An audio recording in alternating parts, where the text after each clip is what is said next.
Zion. A ticket, a bus, less fuss, it's best to rest assured you won't get lost, your backpack tossed. So take the tour, come see the camps, supplied with ramps for those in chairs like at state fairs. More to explore, get more gore, more bang for your buck. Fuck these thoughts on the bus leaving town. Cruising around the hills and rills unseen from trains and brains back in the day. Well, now we pay for the ride, get our tickets from the guide and watch a small film on a smaller screen. Lean in for a better view of the rows and woes, the barracks and shacks and tracks where thousands would die. Our bite mock cry in an unreal world where souls were hurled into a pit of shit and pain. Insane, insane, the drums and screams and fire and blood, the mud, the gas, a stunning mass of stomping feet that greet the mother, her child. Wild with fear, near no one they know, the snow made black their fate, the hate that brought them here, the queer, the gypsy, the Jew, not you, the film explains about the trains. The soundtrack swells and violins screech, bleach the film as shots ring out and bodies burn, and then we turn to see the gate, the hate and zeal that built this fence where hence we'll walk. Afraid to talk, be led through rooms as tourists pose and shutters close. They check their maps, take snaps and scraps and bits of Auschwitz to carry home to those who care, who dare to say, please let me see just what it was like to be a kike in 1943. And now the bus slows, goes into the lot, and parks by the bricks, the pricks that made this camp that boldly stands, the hands that built these walls, the balls to make this place disgrace these woods where they so tried to hide, to spin their sin away, but not today. Oswiecim's grown around the stone, no more concealed out in a field, masked by God's trees, squeezed out of view, a hidden zoo. Today the camp is on the block, a jarring shot across the street from bars, parked cars, stores, red doors, parking lots, and traffic lights, as if in spite. We step off the bus, slap on a pin to begin our guided tour of this sudden sight where night went on for days, but first we're told in the cold, if we haven't gone to the John while on the bus, we should go before this woe comes upon us. The guide wrings her hand, stands, waiting, baiting us with a look of pain, how to explain how sad, how bad what we are about to see, we who are free to walk about while others doubt this ever happened here. It's queer, this guide, her beige coat, her throat open, doing her spiel in sensible heels. Don't read the signs, 'cause it'll cause lines, why we paid the fee. She'll fill us in on what we'll see. Just follow me, please make a vow. Any questions now? No one dared, though we still weren't prepared to be led along walls and halls of pics, stick figures of gaunt, half-dead men, and then their wives. Thousands of lives hung among the rooms where breathing stopped inside a gate. The hate that left these shoes and clothes and shoes, framed notes with news from hell, a spell wherein the walls of glass, the cans of gas, rooms filled with hair, no chair to grab. I stab and reel, I feel something I've never known, my body blown up flights of stairs to pairs and pairs of twisted specks lost in a pile, a mile of shoes and bags and shawls, the toys and dolls, a small yellow sweater frayed, handmade for a newborn child. I'm wild with rage and grief, there's no relief, nowhere to sit, spit, hit something, so I grab the sill and try to chill, but my chest is falling, the darkness calling, nowhere to hide, no snow outside, and now we'll go, she says in one breath, to the wall of death.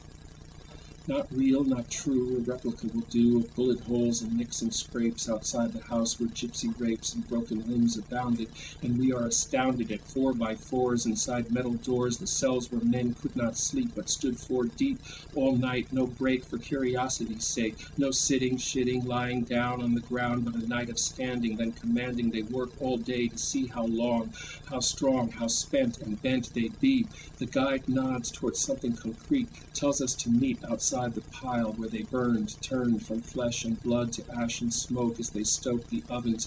With the next and the next, textbook pictures come back to daunt our steps inside as the guide tells us not to speak, only peek inside the chamber where they died and cried and couldn't hide. We silently drift through the room, the doom is still there, the air so brown, the cracked concrete ground, and then the guide stalks us with words after she said, have respect for the dead, but she breaks the rule, talks out of school to make it clear that it was right here where they crawled and bawled to pay a debt, and how they set their clothes and things and rings aside and died.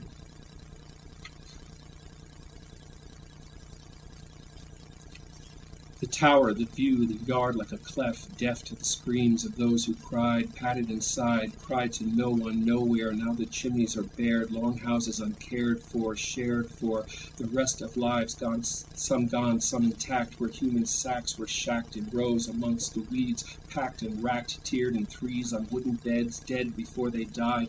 Now tourists bide their time and walk, gawk along the track, look back at history's wrong, the gatehouse long and fierce, piercing the pale blue sky. The cameras aren't shy, a clear shot from a perfect spot, no trees to hide, not even a bough in Birkenau.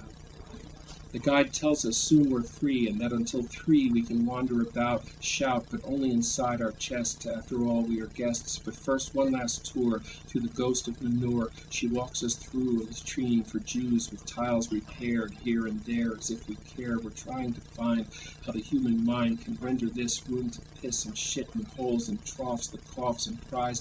I have to go. She says that some preferred the snow than being beaten for taking too long to empty their bowels, the howls of pain, the shame, the disgrace. Better to go to hell, Schnell. Better to die outright, to hold it in or to fight. Just make it fast, you Jew. Your tattoo is all you've got, not a name or past, bastard son of anyone. Numbers, stars, colors, shapes, branded, trapped, no escape. Numbing, plumbing, depths of nothing left. Families cleft, asleep on straw, crawling with ants and lice, rats and mice. It's your home now, you cow. The guide points back to the track, says lucky were those chosen, spared this latrine, this obscene slab of assholes, those lucky souls. A thumb to the right and no fight, the end of the trip, just strip and into the showers that are not hot and haven't got water, just cans of death dropped, plopped amongst bald women and kids and screams of you yids, while broken old men sat Shiva again and again and again. Later we walk along tracks, the cracks in the ground, the sound of the wind of a cry. Why this place, this race, these cracks, these tracks, the screams, horrific dreams that never end and will not send relief for a grief that can't be described, only decried. The racks and racks along the tracks, the beds and sheds with holes and dirt. It hurts to think I try to blink away this deadly place, erase this weir of flesh and bone. I can't condone this furry day.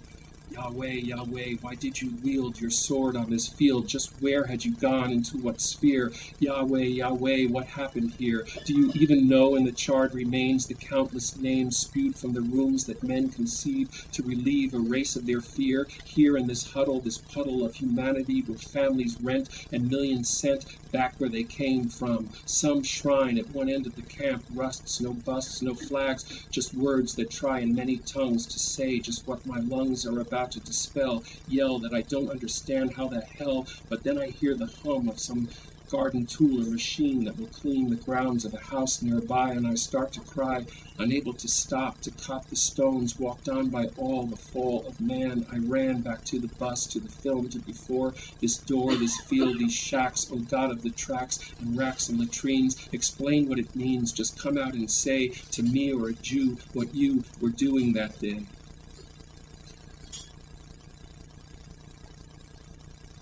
The guide wishes us well from hell, knows we've had a sad day in Oswiecim. On a whim she tells us of another camp beyond that lamp, gone, blitzed monoliths, erased and replaced by stores and homes and lawns with gnomes. As the guide explains, we hear modern trains and we trod on the sod away from the shacks and cracks and tracks from films and books, but now its hooks are in me, for I've seen, been, touched and felt a belt across my face. There's now a crack in my belief, a grief sustained, arraigned by those who come to see and pray, to pay respects and honor friends they've never met. And what do they get? A broken stair, a room of hair, a mound of shoes that brethren shed along the halls, blue and white shawls from scores unnamed, suitcases unclaimed. A child's sweater, a yellowed letter, a sock, a clock, a ball, that's all that's left. A cleft where weeds now grow and snow does not fall but appall on this land where we stand and wait for a bus to take us home to write a poem, tucked back safe and sound before we saw this town and felt this air, this sadness no one man can bear. For we knew at last that as we passed through that black gate that we were there, but we were late. We were there, but we were late.